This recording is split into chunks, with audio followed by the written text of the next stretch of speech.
First, I want to say clearly that we don't have a ruling party. We have a reunion party.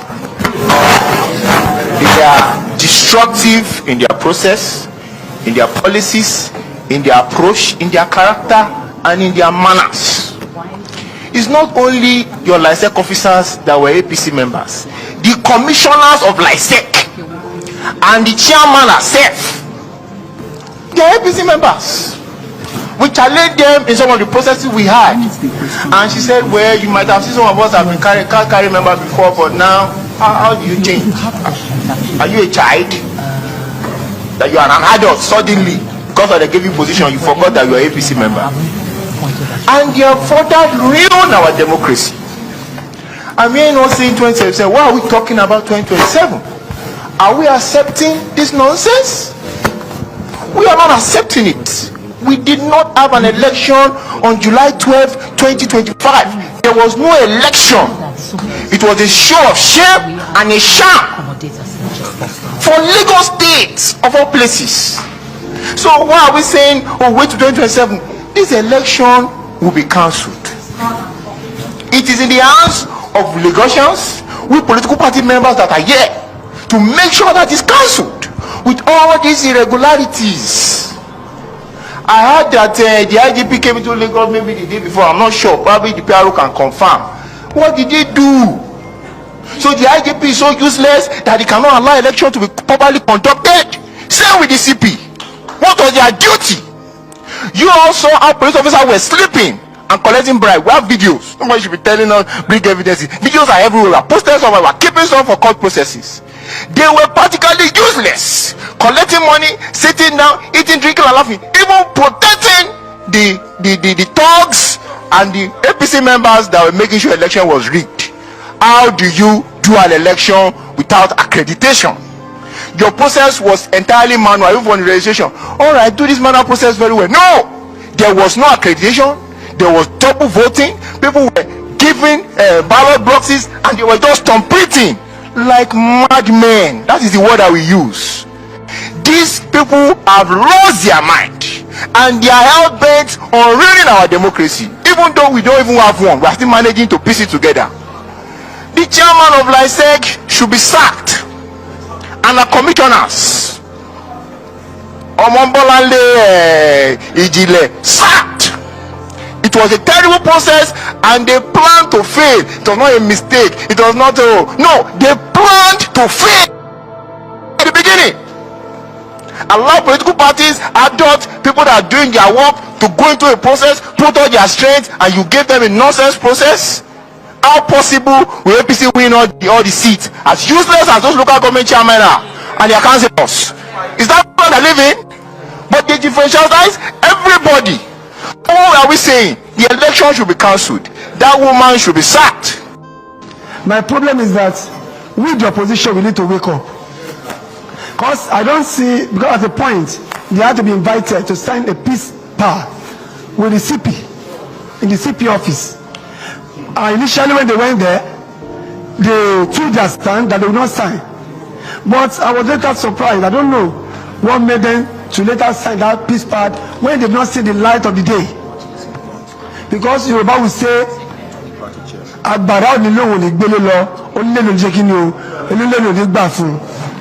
you can't expect a man in power who is enjoying the juices of power to just leave the power for you like that.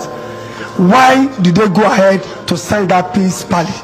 Because if the whole thing started, if the whole wahala started from the first day where the peace party issue comes up, maybe by now we need to be where we are.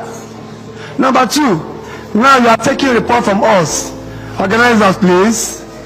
I am an activist. This thing we are doing, will you have human face at the end of the day? What is the next step from here? That we want to know. Not just to come and talk, and after our report turn to a script that the ruling party can also make use of it to do us, to tackle us in the next election. So therefore, what are we moving from here after all said and done? But to me, my people and my team, after in 2 weeks' time, I will be in the court, just as some candidates have also done. So I want to employ every candidate and every local government to form a coalition to push independently for this issue, because all of us here now we are in dark.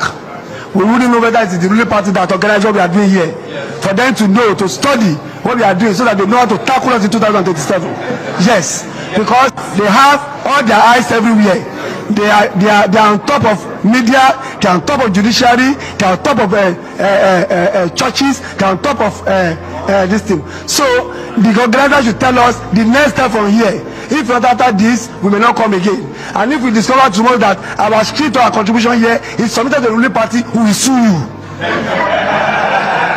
I'm taking it clear. I've been quiet to this. It is on here. We declare this thing, Ambode, a terrorist. It was in this hall. It was in this hall we declared Jonathan or the Madam Sunu. Because for me to come from Nevada, it costs water to this place, not a small joke. It was here we declared Jonathan an extremist in an international interview with BBC. So after this step, what is the next thing? Let us know. We need the report to support our cases because this has to stop. And for opposition, please, we should not handle this thing as if you are in America. 2007 should be eye for eye, tooth for tooth. If you want to get power, if you keep on talking till next tomorrow, you are on your own. Thank you and God bless you. As for me and many others, this is the worst I've ever seen. Actually, it's at a time I'm coming into the political space after years being in the military, and I had never had a hand at any time while on uniform. I've gone against people subverting their voice. This is the height of it. So undemocratic, and I can't find words suiting enough to define this daylight robbery where even uniformed men, the police in particular, with evidences, the military, everybody were just against the opposition party. This is not an election, but it's election. I am of the thought that cowards die many times before they are dead, but the valiant never taste of death but once. I am telling you, just as what we saw recently, we are gradually sliding into anarchy. If everybody that contested the election were people like me, this wouldn't have happened, because we'll come all out and we'll ensure that our voices are heard in unison. But what will you do, just one man, when the whole world seems to be against you? July 12 in Lagos State is an aberration, total departure from the norm. I can't expect the Nigerian I had lived my earlier life to protect for 13 years, suffering from such menace of I don't know how to say this, because it was a selection. You see ballot stuffing, you see even on the age voting, you see people voting with their hand, and who are meant to protect the integrity of Nigeria and its people support this. No, it's called for. And I want to say it again and again, that we are going close to where the falcon will no longer hear the falconer.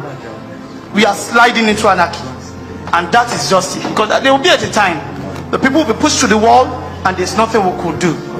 The only thing we could do is the fact that at that time when it happens, all of us will be on the run. But we have no place to go to than Nigeria. And if Nigeria must succeed, we all must come together and brazen up to fight against this impunity that is eating our democracy up. This is what so many people have lived to fight for, and some set of people want to truncate it. We won't allow that. All right, so on that day, before then, LISEC was our major problem. The documents they asked us to bring on the day of screening were documents we submitted a month before. And it was on that day of the screening, when we got there, I saw that woman, she's fair like this.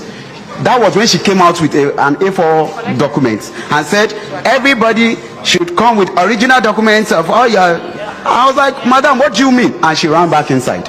And that was where the problem started. We all had to start going to be looking for our original certificates up and down, which was not stated in the message they sent to us.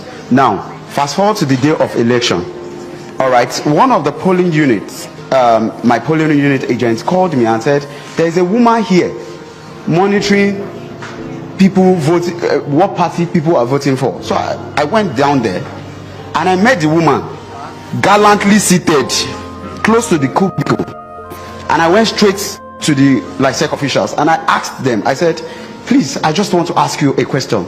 Is it right that this woman is seated here? And the guy answered me, he said, no.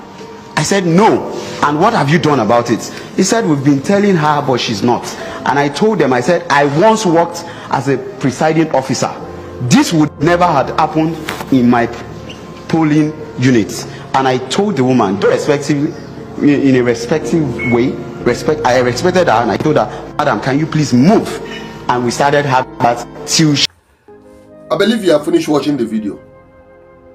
I believe you heard it all.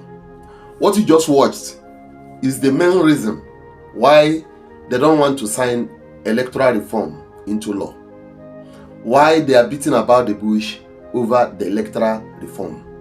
They don't want to do it so that it will become effective. Because they believe if they do such, it will hamper their strategies, their plans. Nigeria is rotten. I must tell you, Nigeria is rotten. Corruption is at the highest level. They call it democracy. I call it gang of robbers. This is a democratic government that we're experiencing. You went to school, they taught you what is democracy. You learned democracy. Tell me what's going on in Nigeria. Is it in any way reflecting the true spirit of democracy? Is there anyhow you can say that what is happening in Nigeria is democracy? We don't know what is democracy. This is just autocracy. The country, the nation, the state is hijacked. I have said it over and over. These people have hijacked this country. Who are suffering the consequence of their actions? The poor people. Only that our mentality sometimes don't let us to understand that these people are really dealing with us and dealing with our unborn generations. In fact, they are playing with our future.